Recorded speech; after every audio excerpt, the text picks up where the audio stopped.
Quick to learn classes में आपका स्वागत है। आज हम अपना करेंट अफेयर देखेंगे और आज का हमारा करेंट अफेयर 1 जून से 6 जून 2023 का है। तो चलिए हम अपना वीडियो स्टार्ट करते हैं।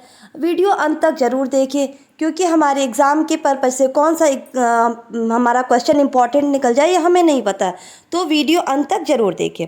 चलिए हम अपना क्वेश्चन स्टार्ट करते हैं। हमारा पहला क्वेश्चन है, किस रेलवे जोन ने शहीदों के नाम पर ट्रेनों के इंजनों का नामकरण किया है? तो यह किया है उत्तर रेलवे जोन ने। तो इसके बारे में जानें। भारतीय रेलवे ने देश के लिए बलिदान देने वाले शहीदों को सलाम करता है, ये स्टेटमेंट दिया गया है हमारे रेल मंत्री जी के द्वारा। उनमें से एक इंजन पर 26/11 मुंबई हमलों में शहीद हुए मेजर संदीप उन्नीकृष्णन का नाम लिखा गया है। चलिए हम आगे की तरफ बढ़ते हैं अपने नेक्स्ट क्वेश्चन की तरफ। दुनिया का पहला 3D प्रिंटेड मंदिर कहाँ बनेगा? तो यह बनेगा तेलंगाना में।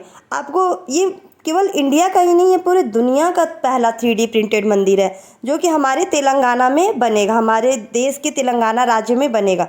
चलिए थोड़ा तेलंगाना के बारे में जान जाते हैं। तो तेलंगाना राज्य का गठन 2 जून 2014 को हुआ। यहाँ की राजधानी हैदराबाद है। यहाँ के राज्यपाल जो है वो तमिलिसै सौंदरराजन है। यहाँ के मुख्यमंत्री के चंद्रशेखर राव जी हैं। चलिए अपने नेक्स्ट क्वेश्चन की तरफ बढ़ते हैं। उत्तर प्रदेश के नए कार्यवाहक डीजीपी के रूप में किसे नियुक्त किया गया है? तो ये नियुक्त किया गया है विजय कुमार जी को। अब ये जो है विजय कुमार जी वो RK विश्वकर्मा जी का स्थान लेंगे। आपको बताते चले कि लगातार ऐसा तीसरी बार हो रहा है कि जो डीजीपी की नियुक्ति हो रही है वो कार्यवाहक के रूप में हो रही है। चलिए अब हम उत्तर प्रदेश देखें तो उत्तर प्रदेश के बारे में थोड़ा सा जानते हैं। उत्तर प्रदेश राज्य का गठन 24 जनवरी 1950 ईस्वी को हुआ। यहाँ की राजधानी लखनऊ है। यहाँ के राज्यपाल जो हैं वो माननीय श्री आनंदीबेन पटेल जी हैं और यहाँ के मुख्यमंत्री श्री योगी आदित्यनाथ जी हैं। चलिए अपने नेक्स्ट क्वेश्चन की तरफ बढ़ते हैं। महाराष्ट्र सरकार ने किसे स्माइल एम्बेसडर के रूप में नामित किया है? तो यह नामित किया है सचिन तेंदुलकर जी को। अब हम सभी सचिन तेंदुलकर जी को जानते हैं, कितनी नामी हस्ती और एक बहुत ही अच्छे क्रिकेटर के रूप में जाने जाते हैं। चलिए अपने नेक्स्ट क्वेश्चन की तरफ बढ़ते हैं। विश्व मौसम संगठन की पहली महिला महासचिव के रूप में किसे नियुक्त किया गया है? तो ये नियुक्त किया गया है सेलेस्टे साउलो जी को, जो कि अर्जेंटीना की हैं। और इनके बारे में जाने तो वह इस पद पर नियुक्त होने वाली पहली महिला है। इस पद पर वह पेतरी तालस की जगह लेंगी। साउलो 2014 से अर्जेंटीना की राष्ट्रीय मौसम विज्ञान सेवा के निर्देशक के रूप में कार्यरत हैं। चलिए अपने नेक्स्ट क्वेश्चन की तरफ बढ़ते हैं। अब हम ये जो विश्व मौसम विज्ञान संगठन है जिसे WMO कहा जाता है, तो WMO का जो पूरा नाम है वो वर्ल्ड मेट्रोलॉजिकल ऑर्गेनाइजेशन है। चलिए हम नेक्स्ट क्वेश्चन की तरफ बढ़े। 57वां ज्ञानपीठ पुरस्कार किसे प्राप्त हुआ? तो यह प्राप्त हुआ गोवा के लेखक दामोदर मौजो जी को, जो कि आपको फोटो में दिखाए जा रहे हैं। चलिए अपने नेक्स्ट क्वेश्चन की तरफ बढ़े। भारत की किस एथलीट ने टीम मीटिंग 2023 एथलेटिक्स मीट के बाधा दौड़ इवेंट में गोल्ड मेडल जीता है? तो यह जीता है भारतीय धावक ज्योति यारजी ने।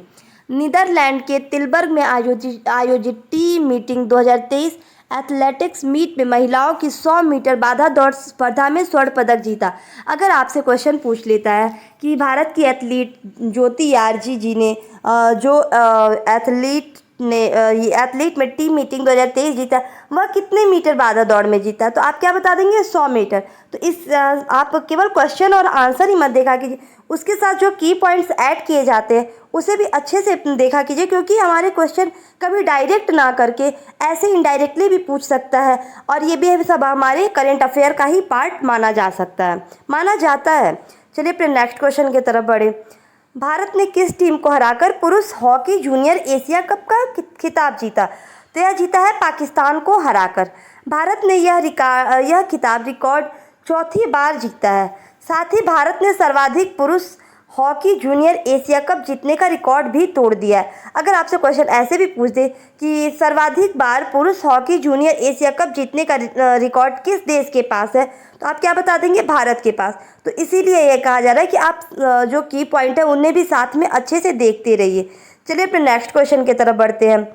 विश्व बैंक के 14वें अध्यक्ष के रूप में किसने पदभार ग्रहण किया? तो यह ग्रहण किया है अजय बंगा जी ने। 5 साल के कार्यकाल के लिए बंगा जी की नियुक्ति 3 मई को ही कर दी गई थी, जिन्हें अपना पदभार अब जाके मिला है। अजय बंगा विश्व बैंक के अध्यक्ष पद संभालने वाले पहले भारतीय अमेरिकी भी बन गए हैं। इसके पहले जो है कभी भी हमारे भारतीय अमेरिकी व्यक्ति वर्ल्ड बैंक के अध्यक्ष जैसा पद नहीं प्राप्त किए हैं। तो जो पहला व्यक्ति प्राप्त किया है वो है अजय बंगा जी, जिसके लिए ये क्वेश्चन बहुत ही ज़्यादा इम्पोर्टेंट हो जाता है। चलिए थोड़ा वर्ल्ड बैंक के बारे में जान जाते हैं। तो वर्ल्ड बैंक की स्थापना जुलाई 1944 में, अभी से 78 वर्ष पहले ही हो चुका था।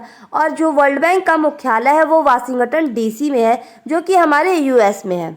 चलिए अपने नेक्स्ट क्वेश्चन की तरफ बढ़ते हैं।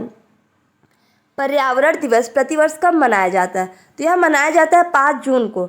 और जो इस बार पर्यावरण दिवस का जो 2023 का थीम रहा है वो हैज बीट प्लास्टिक पॉल्यूशन रहा है। मतलब इसमें प्लास्टिक को पूरी तरीके से हमारे पर्यावरण से दूर करने की बात की गई है हमारे 2023 के थीम में। अब जो विश्व पर्यावरण दिवस है या पर्यावरण से रिलेटेड जो हमारा कोई भी प्रोग्राम होता है वो संयुक्त राष्ट्र पर्यावरण कार्यक्रम UNEP के तहत होता है, जिसकी स्थापना 15 जून 1972 को की गई थी।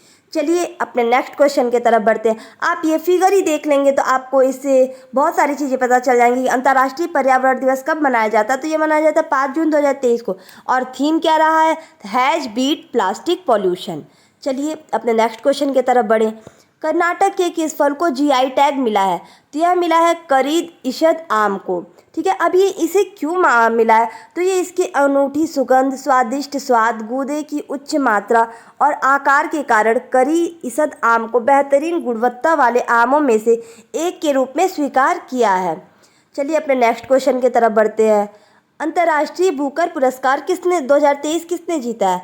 तो देखिए ये जो है संयुक्त रूप से जीता गया है जॉर्जी गोस्पोडिनोव और उनके जो अनुवादक है एंजेला रॉडेल को दिया गया है 2023 के लिए अंतर्राष्ट्रीय पुरस्कार।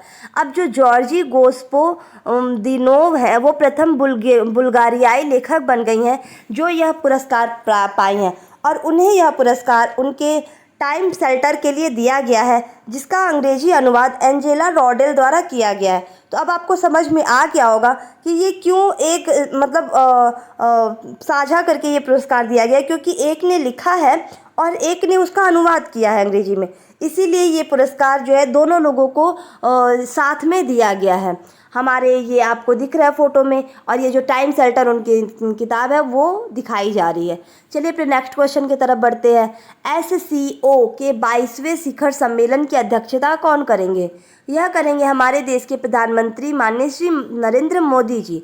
चलिए अब SCO सदस्य राज्य चीन, रूस, कजाकिस्तान, किर्गिस्तान, पाकिस्तान, ताजिकिस्तान और उज़्बेकिस्तान को शिखर सम्मेलन में भाग लेने के लिए आमंत्रित किया गया है।